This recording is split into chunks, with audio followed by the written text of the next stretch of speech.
Nous allons voir le grand réveil qui a eu lieu sous Ézéchias. Je vous propose de tenir vos Bibles bien en main, car j'y ferai de nombreuses lectures. Au lieu d'en faire une longue tout d'un coup, j'émaillerai la prédication de plusieurs lectures.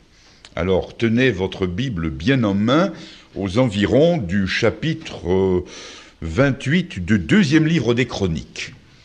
Le deuxième livre des Chroniques, chapitre 28, et nous commençons sous le règne du mauvais roi Akaz. Et je lis simplement le verset 24. Akaz est le père d'Ézéchias. Akaz rassembla les ustensiles de la maison de Dieu, et il mit en pièces les ustensiles de la maison de Dieu.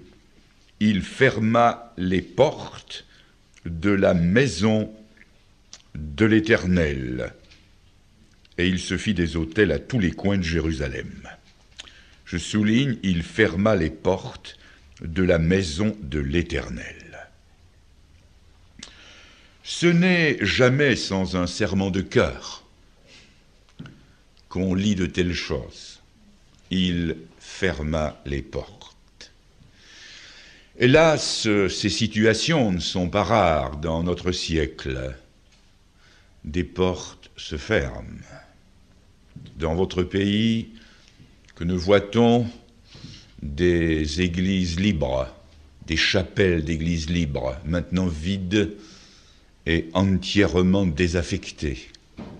Dans les Charentes, en France, les anciens de l'Église réformée ont pour tâche de vendre les temples réformés. Chez nous, une assemblée des frères met la clé sous le paillasson, une église baptiste ferme ses portes, des postes de l'armée du salut se ferment, et d'autres œuvres sont menacées à brève échéance de fermer leurs portes et de disparaître. Une question se pose, qu'est-ce qui amène une église ou une œuvre à fermer ses portes? Il y a, me semble-t-il, 3 réponses. La première. Il arrive que, en un temps et en un lieu donné, cette église ou cette œuvre ait fait son temps et n'est plus sa raison d'être. Cette œuvre est un peu comme Jean-Baptiste. Jean-Baptiste suscité par Dieu pour une tâche particulière dans un temps donné. Puis apparaît un Hérode qui décapite Jean-Baptiste et l'œuvre est finie. Dieu laisse faire parce que il est celui qui ouvre et personne ne ferme. Il est aussi, dit l'Écriture, celui qui ferme et personne n'ouvre. Et quand les disciples secouent la poussière de leurs chaussures sur une ville incrédule, le rideau tombe. Et là aussi, l'œuvre se termine. Il y a donc des œuvres de Dieu qui se terminent parce que, normalement, l'œuvre est terminée. La deuxième réponse, et là c'est beaucoup plus grave, c'est que certaines églises sont en train de fermer leurs portes parce qu'elles sont atteintes de vieillesse prématurée ou d'anémie pernicieuse. Si l'on faisait la moyenne d'âge de ses membres, on comprendrait pourquoi l'Église bat en retraite. C'est parce que la moyenne d'âge des participants n'est pas loin de la retraite. Et ce qui s'installe inexorablement dans cette Église, c'est la paix et le repos. Mais la paix et le repos du cimetière. Cette Église soigne ses rhumatismes, ses bobos, perfectionne ses prothèses, et elle espère dans le retour du Seigneur, parce que c'est ce retour seul qui pourra faire échec aux fossoyeurs. Elle espère en ce retour, parce que ce retour seul sauvera cette Église d'un constat d'échec et d'une mise en faillite. Je ne suis pas du tout sûr que ce soit pour ce salut-là que le Seigneur va revenir. La décadence de ces œuvres s'explique par une phrase. Là où il n'y a pas de vision, le peuple périt. Et ceux qui servent ces églises sont moins pasteurs que pasteurisés. Ils n'ont plus le microbe, ils ne sont plus contagieux, ils ont perdu le virus et la vision. La troisième réponse, c'est ce qui ferme les portes d'une œuvre, c'est aussi le péché. Sous toutes ses formes, le péché connu, qu'il soit moral ou doctrinal, le péché admis, le péché mis sur un piédestal.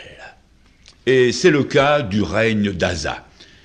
Et cette troisième et triste vérité est illustrée maintenant par deux textes que je vais vous lire dans le chapitre 28, des versets 1 à 8. Akaz avait 20 ans lorsqu'il devint roi et il régna 16 ans à Jérusalem. Il ne fit pas ce qui est droit aux yeux de l'Éternel, comme avait fait David son père. Il marcha dans les voies des rois d'Israël, et même il fit des images en fonte pour les Baals.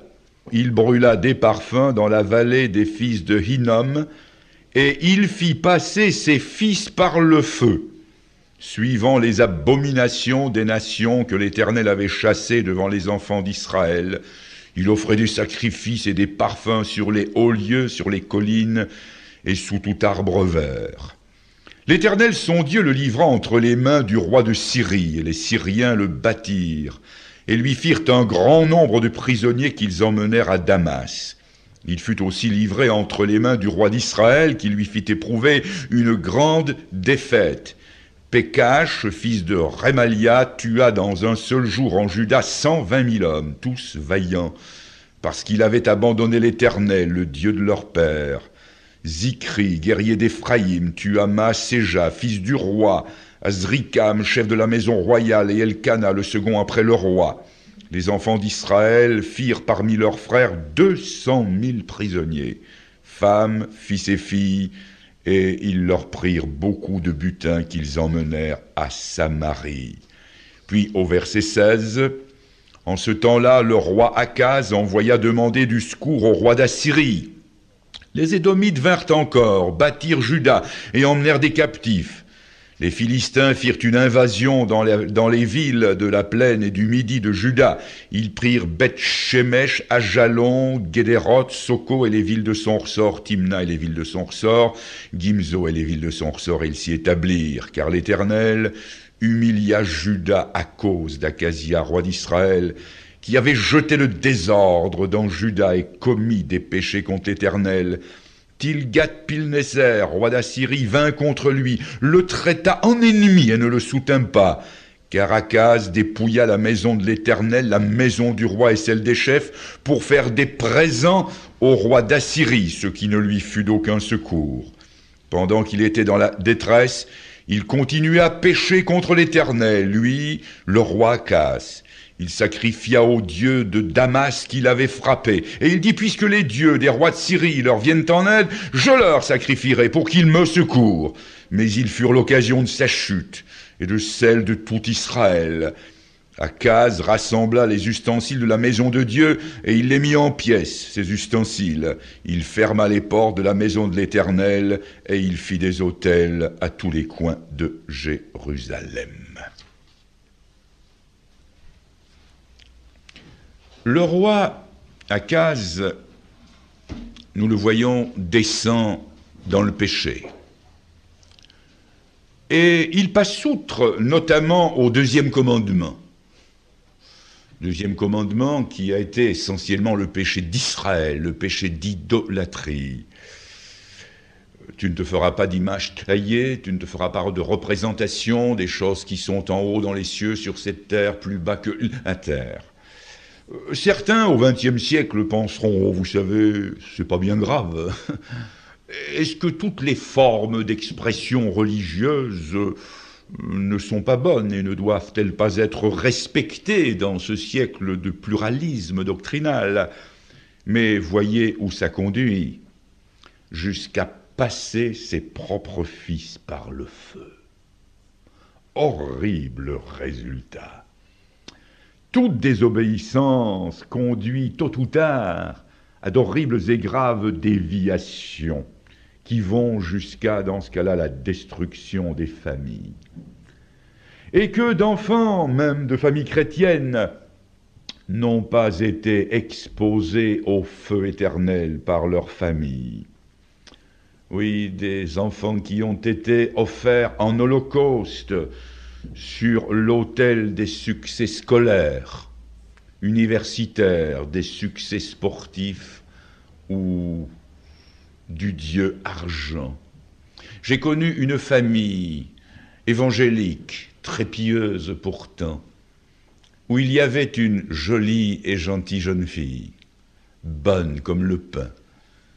Et un jeune homme s'est présenté un jour, faisant sa demande en mariage. Il était riche, mais il était ivrogne. Les parents le savaient, et quel parti pour leur fille, la richesse. Ces gens n'ont pas eu trop de toute leur vie pour regretter ce qu'ils avaient fait, sans compter le malheur de la fille elle-même. Akaz, nous le voyons, a jeté le désordre en Juda. Le désordre, il était dans sa vie, dans son cœur. Il était dans sa famille, au point, nous l'avons vu, de faire passer ses enfants par le feu. Et maintenant, ce désordre va dans la nation. Et le texte dit bien ce qu'il dit.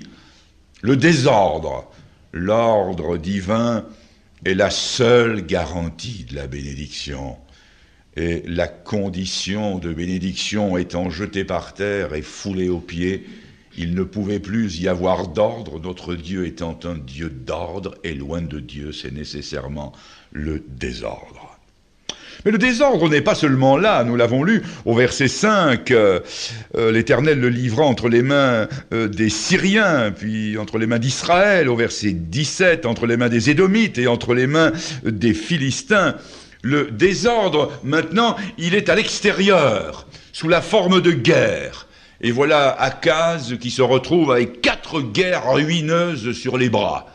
Contre les Syriens, contre Israël qui lui fait 120 000 morts en un jour et 200 000 prisonniers, contre Édom et contre les Philistins. Et pour remettre un peu d'ordre dans ses affaires, Akaz, au lieu de s'adresser au Dieu de ses pères, à l'Éternel, il va descendre plus bas encore et il va s'acoquiner avec le roi d'Assyrie. De cette Assyrie, d'où va venir tous les maux d'Israël. Et voyez ce qui se passe au verset 21, dans la deuxième partie du verset 21. Il fit des présents au roi d'Assyrie, ce qui ne lui fut d'aucun secours. Quand un homme, ou une église, ou une œuvre s'obstine dans ses péchés, ses alliances, ses combines, ses conciliabules et ses méthodes ne lui sont d'aucun secours. Au contraire, au verset 20, il est écrit « Tilgat-Pilnéser, roi d'Assyrie, vint contre lui ». Alors qu'il devait être pour, il le traita en ennemi et il ne le soutint pas. Ses plans, si bien établis, se sont écroulés et retournés contre lui. Et pourtant, il y avait mis le prix. Il avait pris l'argent et l'or dans la maison de Dieu, dans la maison du roi, et même chez les chefs. Il avait imposé tout le monde. Que de dépenses inutiles et improductives pour renflouer une barque qui fait eau de toutes parts. Au verset 22, nous trouvons que il est arrivé au point de la détresse. Pendant qu'il était dans la détresse, il continuait à pécher contre l'Éternel. Au lieu de faire comme le fils prodigue, qui a dit « J'ai péché contre le ciel et contre toi », et qui est revenu, il va descendre encore plus bas. Et voyez donc ce qu'il fait au verset 23. Il sacrifia au dieu de Damas qu'il avait frappé. C'est incroyable. Et il dit, puisque les dieux des rois de Syrie leur viennent en aide, eh bien je leur sacrifierai pour qu'ils me secourent. Mais ils furent l'occasion de sa chute et de celle de tout Israël. Eh bien, Diront certains, puisque le monde agit comme ça, moi je vais faire comme le monde. Puisqu'il en tire avantage, faisons comme lui. Employons ce qui lui réussit. Employons ses mensonges, sa politique, sa haine, sa violence, son esprit, ses intérêts, ses combines et ses méthodes. C'est ce qu'il fait. Il fait comme les Syriens. Et bien sûr, ça ne lui réussit pas. Et quand l'Église fait comme le monde, emploie les méthodes du monde, ça ne peut pas lui réussir. Car l'Église est un peuple spirituel et les idées du XXe siècle ne conviennent pas à l'Église. Si nous avions le temps de lire le paragraphe parallèle dans le 2e livre des rois, nous verrions qu'il va encore plus loin. Il remplace l'autel de Jérusalem par une copie, un autre autel. Il met le bon autel dans le coin, il en fait un autre qui lui paraissait sans doute plus beau. Il y avait aussi une mère de fonte pour les ablutions des sacrificateurs qui était posée sur le dos de 12 bœufs. Alors il lui prend la fantaisie de retirer la mère de fonte du dos des bœufs et il la met par terre. Il prend les ustensiles sacrés, il les brûle, il les fond ou il les refond. Et il va même jusqu'à changer le portique, soit de la muraille ou d'une porte de la maison de l'Éternel. Quand quelque chose n'est pas à son goût, il le déplace. Et si vous aviez demandé à Akaz s'il voulait la perte de l'œuvre de Dieu, il vous aurait répondu « Au contraire, moi ce que je veux, c'est la gloire de Dieu ». Et il fait ce qu'on appelle aujourd'hui son aggiornamento. Il change tout. Il se met au goût du jour. Ce qu'on appelle parfois la fausse présence au monde. Et on se rend compte au milieu de tous ces changements que l'esprit qui l'anime n'est pas du tout l'esprit de Dieu, mais l'esprit de Satan. L'histoire, frères et sœurs, n'est qu'un perpétuel recommencement, et Salomon nous l'a dit, il n'y a rien de nouveau sous le soleil. La mise à l'écart de la parole de Dieu. Et j'ai un jour discuté avec un groupe de jeunes, pas très loin d'ici, qui m'a dit « Mais pour nous répondre, si vous fermiez la parole de Dieu ?» Et c'était une église évangélique. Le déplacement des valeurs sûres, c'est pas quelque chose de neuf. Voyez-vous, la simplicité évangélique du « il n'attirera pas les regards » est remplacé aujourd'hui par des artifices mondains. Le « il n'élèvera pas la voix » est remplacé par la contestation et les décibels. La modestie et la discrétion évangélique sont remplacées par l'extravagance. Et on peut dire, pour aller plus loin encore, que l'évangélisation est remplacée par la propagande. La Bible est remplacée par des concepts humains, ce que j'appelle des dérapages dans la prédication. La discipline est remplacée par le laisser-aller, les chemins droits par des chemins détournés. Le mal est appelé bien, le bien est appelé mal. Et au verset 23, il est écrit « Il fut pour Israël une occasion de chute, ce fut sa chute, celle d'Israël, et de la moitié d'une génération. » Voilà le règne du roi Akab. Et ça a duré jusqu'à sa mort. Lui vivant, il n'y avait pas d'espoir pour Jérusalem. Il y a comme ça des hommes.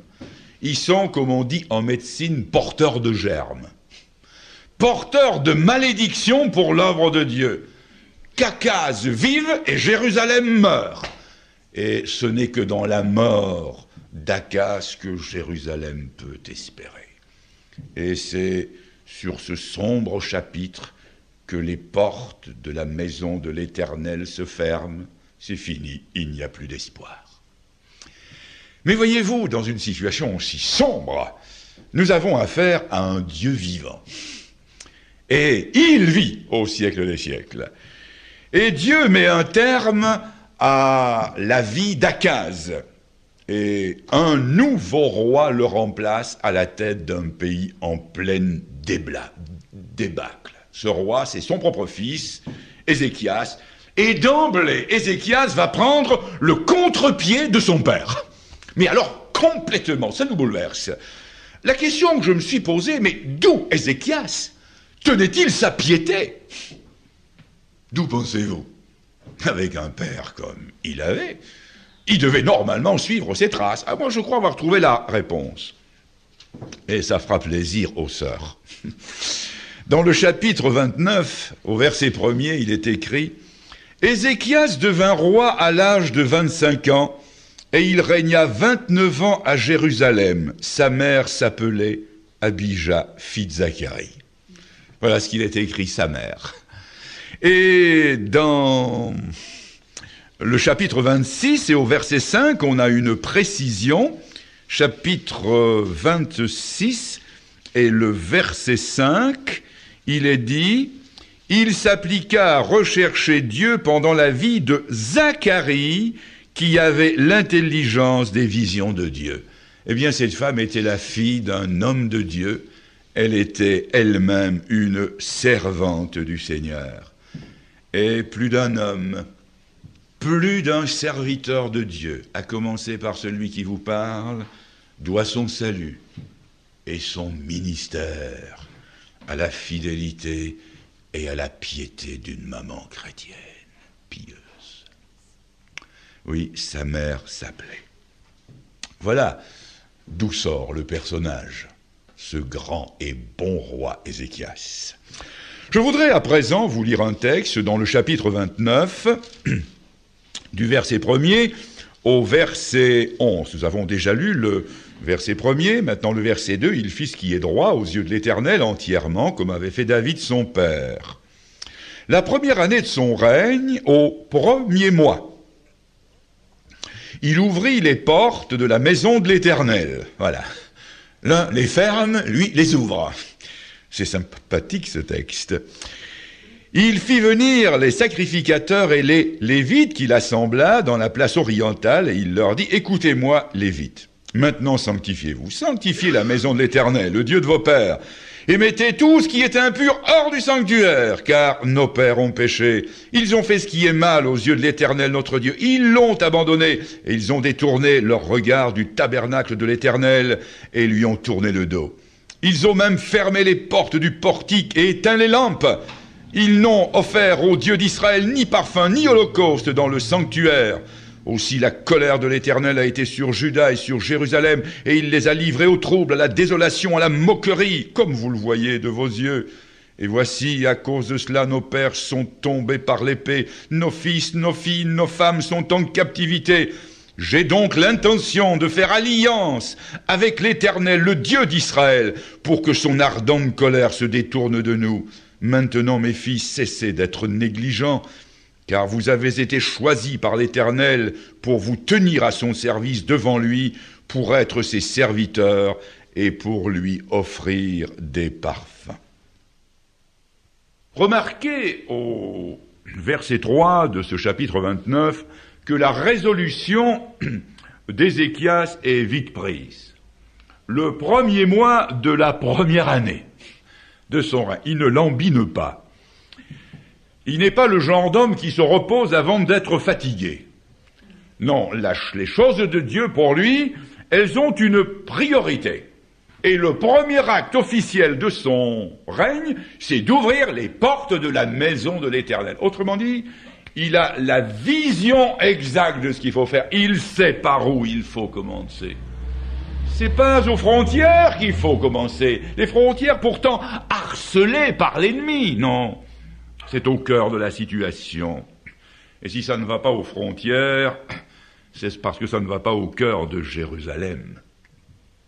Savez-vous que c'est aussi vrai pour le salut, notre salut éternel, pour la conversion. Tant que les portes de nos cœurs restent fermées, et le Seigneur dit, voici je me tiens à la porte et je frappe. Si quelqu'un entend ma voix et ouvre la porte, j'entrerai, je souperai avec lui et lui avec moi. Eh bien, tant que les portes de notre cœur restent fermées, nous sommes toujours harcelés par Satan, par les tentations, par le péché. Tant que le temple de notre cœur n'est pas nettoyé des idoles qui s'y trouvent, tant que le sang de la croix n'est pas passé dans notre vie, tant que ces portes, comme dit le psaume 24, n'ont pas été élevées pour laisser entrer le roi de gloire, notre situation morale, elle va toujours en empirant. Il faut que le cœur se convertisse, il faut que l'usage soit changé, sinon les passions dominent toujours sur nous et les problèmes nous submergent sans fin. Oui, c'est vrai pour le salut. Mais c'est la même chose aussi avec les œuvres de Dieu. C'est de l'intérieur que tout doit partir, et non pas de l'extérieur. C'est de l'intérieur. Ah, frères et sœurs, quel spectacle quand on a ouvert les portes du temple. Que de poussière sur l'autel des parfums, sur le chandelier, partout. Quelle honte! Dans un lieu qui devait contenir la gloire de Dieu. Que de grincements dans les charnières qui n'étaient plus huilées depuis des décades. Plus de lumière sur les chandeliers, plus personne dans ces parvis déserts. Et aujourd'hui, quand on ouvre les portes et quand c'est le Saint-Esprit qui nous les ouvre pour que l'on voit ce qui se passe dans l'Église et dans nos cœurs, que de lumière palote, que de vieillissements poussiéreux, que de cœurs fermés, que de lèvres fermées, que de Bibles fermées, que de grincements dans des jointures rouillées, faute de l'huile du Saint-Esprit et de l'entretien de l'amour, que de planches branlantes, que de genoux raides, que de foi brinque-ballante aujourd'hui. Triste spectacle, mais qui heureusement n'arrête pas le réveil. Et le roi Ézéchias s'était décidé de prendre le taureau par les cornes. Alors dehors, dehors la poussière, dehors les impuretés, dehors le désordre, hors du sanctuaire, tout ce qui est article d'importation. Et il a tout mis dehors. Allez, dehors les faux autels, les fausses portes, les faux dévots, les faux frères, les faux chrétiens, les faux sourires, les fausses manières, les fausses justices, les fausses factures, les fausses vérités, les faux faux, les vrais faux ou les faux vrais, les fossiles et les fausses notes. Il a tout mis dehors. Leur place était balancée dans le torrent du Cédron, qui finalement allait à la mer morte, qui est le symbole de la perdition. Il n'y a pas de place pour tout ça dans la bénédiction de Dieu. Et puis, au verset 11, il dira « Cessez d'être négligents ». Ça, c'est pour nous. Il leur recommande d'avoir le cœur à l'ouvrage et de l'huile de bras. Et si vous regardiez au verset 17 du verset 29, ils ont mis 16 jours pour nettoyer tout. Or, Akaz, pour en arriver là, avait mis 16 ans. C'est-à-dire un jour de restauration pour une année de détérioration. Ah, frères et sœurs, c'est un encouragement. Quand le Saint-Esprit est présent, les années de négligence sont bien vite balayées. Je le répète, un jour pour une année.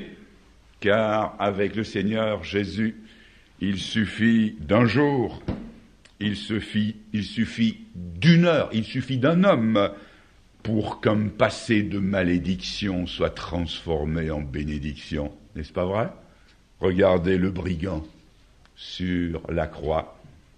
Seigneur, souviens-toi de moi quand tu viendras dans ton règne. Toute une vie gâchée.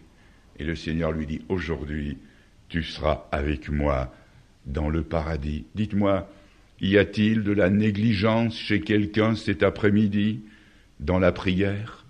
Négligence dans la lecture de la Bible? Négligence dans la fréquentation des réunions?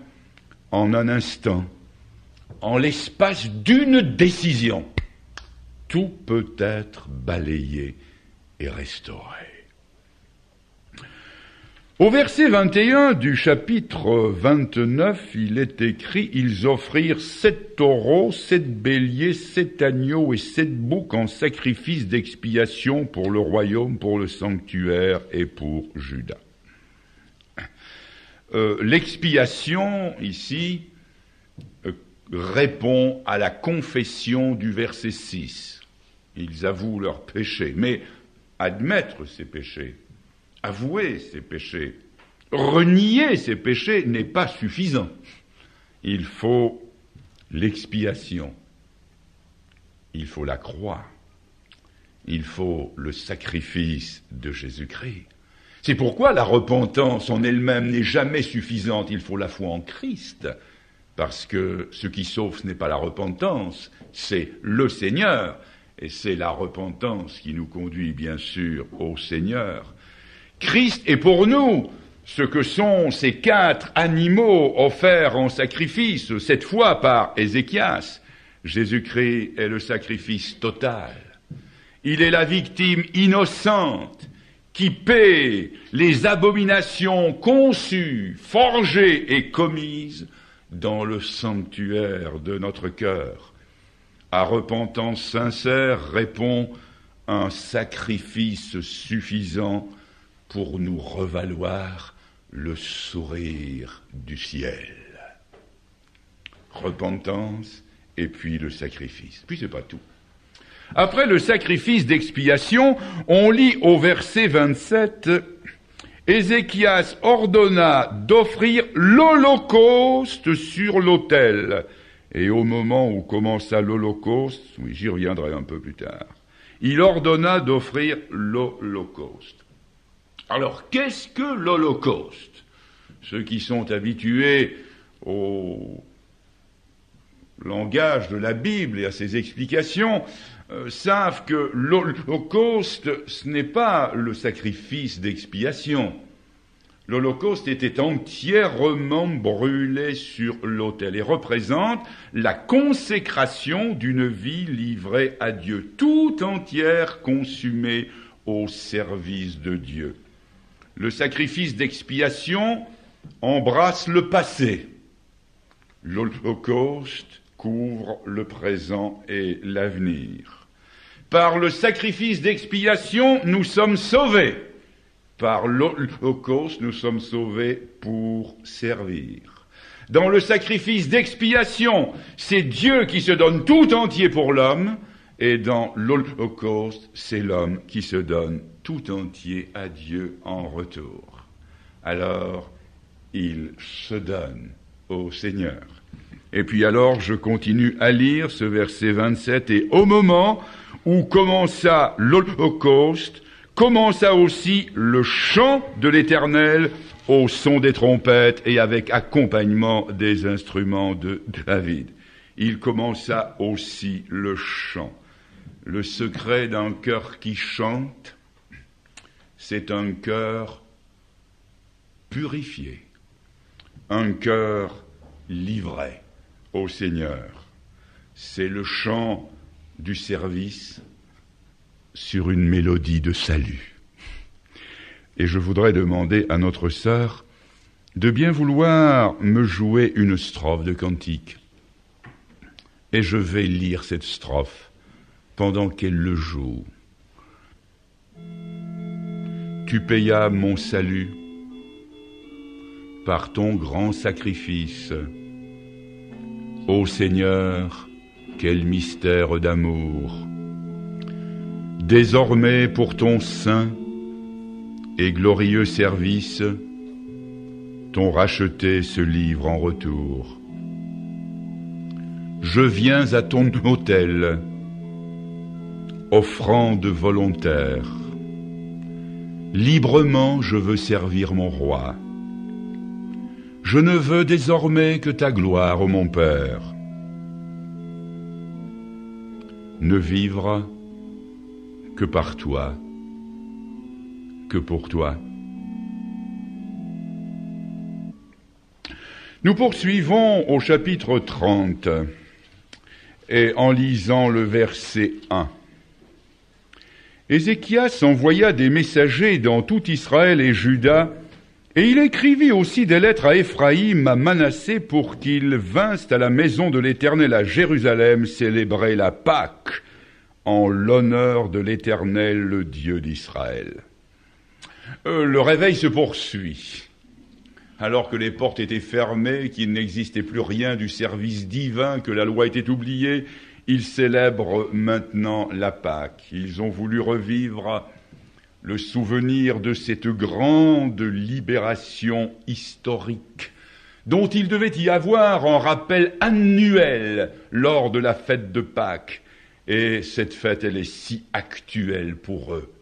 Ils revivaient non seulement le souvenir de la délivrance de l'esclavage d'Égypte, mais maintenant, ils revivaient, c'était tout présent, la délivrance de l'esclavage du péché. Et alors, là, au chapitre 30 encore et au verset 21, ainsi les enfants d'Israël qui se trouvèrent à Jérusalem célébrèrent la fête des pains sans levain pendant 7 jours avec une grande joie. Et chaque jour, les Lévites et les sacrificateurs louaient l'Éternel avec des instruments qui retentissaient en son honneur. Ézéchias parla au cœur de tous les Lévites, qui montraient une grande intelligence pour le service de l'Éternel. Ils mangèrent les victimes pendant 7 jours, etc. Et puis alors, au verset 23, toute l'assemblée fut d'avis de célébrer 7 autres jours. Ça, c'est le réveil. Ils sont dans la joie. Le Saint-Esprit souffle et balaie les nuages noirs amoncelés par le roi Akaz. La joie éclate de partout et se lit sur tous les visages. Les sacrificateurs, eux, sont dépassés par l'ampleur du réveil. Ils n'ont jamais cru une telle chose possible. Ils vivent 7 jours dans l'apothéose et c'est tel que maintenant ils veulent en recommencer encore 7 jours. Ils sont en plein psaume 23. Ma coupe est pleine et elle déborde. Des fleuves d'eau vive jaillissent de leur sein, de leur cœur. Le réveil commencé au cœur de Jérusalem s'étend maintenant jusqu'aux frontières et va même plus loin que les frontières. Au chapitre 30, je vous lis les versets 6. Les coureurs allèrent avec des lettres du roi et de ses chefs dans tout Israël et Juda. Et d'après l'ordre du roi, ils dirent, « Enfants d'Israël, revenez à l'Éternel, le Dieu d'Abraham, d'Isaac, de Jacob, afin qu'il revienne à vous, reste échappé de la main des rois d'Assyrie. » Jusqu'aux frontières, au-delà des frontières, en Israël même, et même jusqu'aux frontières de l'infini. Car si vous lisez au chapitre 30 et au verset 27, il est écrit, « Les sacrificateurs et les Lévites se levèrent et bénirent le peuple, et leur voix fut entendue. » Et leur prière parvint jusqu'aux cieux, jusqu'à la sainte demeure de l'Éternel. Voyez-vous jusqu'où ça va, jusque dans l'infini. Avant, ils disaient peut-être beaucoup de choses dans leur prière, mais ça n'allait pas beaucoup plus haut que le plafond, car la ligne téléphonique avec le ciel était coupée. Mais aujourd'hui, elle est raccordée, et maintenant ils parlent, et Dieu les entend. Il y a un autre et dernier résultat, et nous allons le voir au chapitre 31. Je vais vous lire le verset 10, peut-être le verset 11. Alors le souverain sacrificateur Azaria de la maison de Tsadok répondit, « Depuis qu'on a commencé d'apporter les offrandes dans la maison de l'Éternel, nous avons mangé, nous nous sommes rassasiés, et nous en avons beaucoup laissé. Car l'Éternel a béni son peuple, et voici la grande quantité qu'il y a de reste. » Ézéchias donna l'ordre de préparer des chambres dans la maison de l'Éternel, et on les prépara. La bénédiction est telle, frères et sœurs, que il faut ouvrir des nouvelles chambres pour y placer le surplus. Ce n'est plus maintenant une œuvre qui se ferme, qui ferme ses portes. Ce n'est même plus une œuvre qui ouvre ses portes. Elle est contrainte d'ouvrir de nouvelles portes et de créer de nouvelles œuvres. Voilà la bénédiction de Dieu. Ça ne nous fait pas envie, ça, de voir ça qui se propage. De voir ce que j'ai vu au Zaïre où j'étais il y a 8 mois. Dans un périmètre de 40 kilomètres, il y a 100 assemblées. Et oui, quelle bénédiction. Alors on peut se demander, mais en combien de temps tout cela s'est-il fait ? Eh bien, la réponse, je la trouve au chapitre 29 et au verset 36. Ainsi fut rétabli le service de la maison de l'Éternel. Ézéchias et tout le peuple se réjouirent de ce que Dieu avait bien disposé le peuple, car la chose se fit subitement. La chose se fit subitement. L'espace d'une décision, d'un cœur bien disposé, tout simplement. L'espace d'une décision, subitement. Et ça peut se faire subitement dans le cœur de quelqu'un, cet après-midi. Tout peut changer, subitement.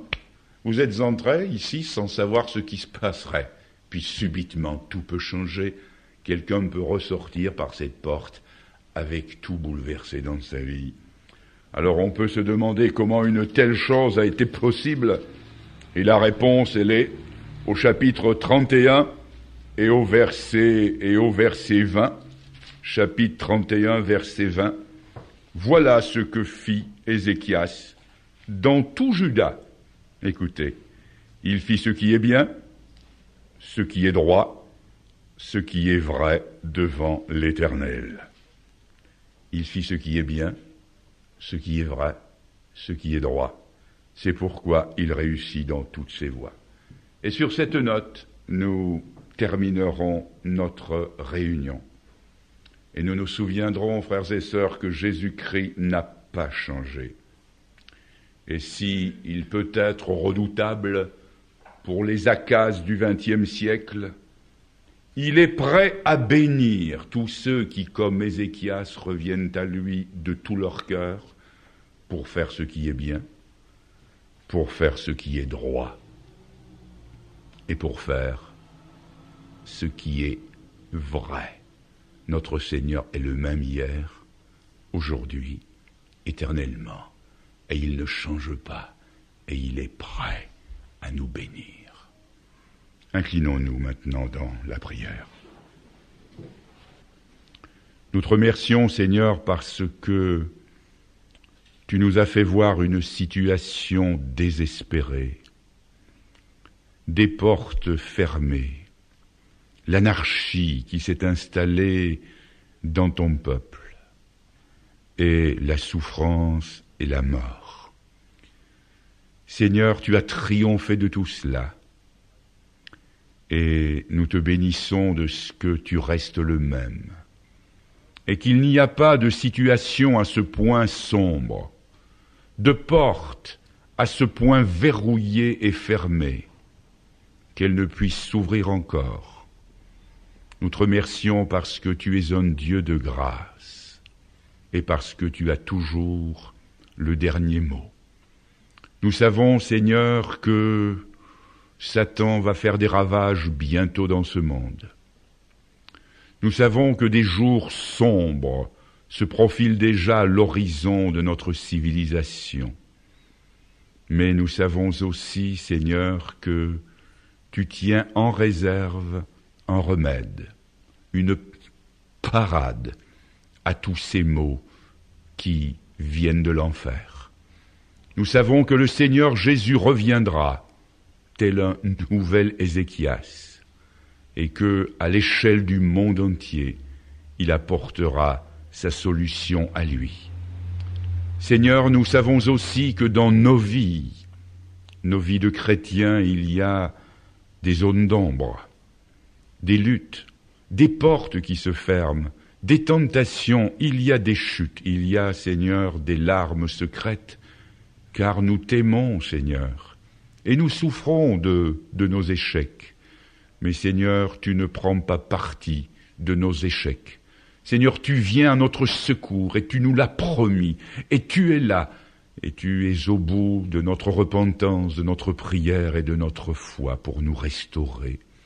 Seigneur, tu nous parles dans ce sens, tu nous veux du bien, tu nous veux actifs, non négligents, entrant dans ton triomphe à toi, retournant aux sources de la vie. Et nous te demandons, Seigneur, de nous convaincre par ton Saint-Esprit qu'il en est bien ainsi. Voilà les choses que nous voulions te dire. Seigneur, peut-être les avons-nous exprimées faiblement, Mais nous te demandons d'y ajouter ta multiplication à toi, ce toucher divin qui fait que les choses les plus simples et les plus humbles prennent d'immenses proportions lorsque c'est toi qui les touches et qui les donnes. Seigneur, reçois notre hommage et notre prière, et cela dans le nom du Seigneur Jésus qui est tout à la fois notre sacrifice expiatoire et notre holocauste. Seigneur, merci en son nom béni. Amen.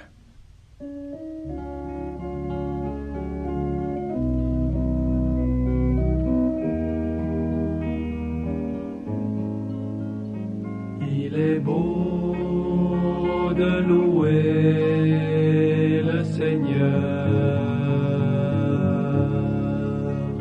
Il est beau de chanter en l'honneur de ton nom, d'annoncer au matin ta bonté et pendant les nuits ta fidélité.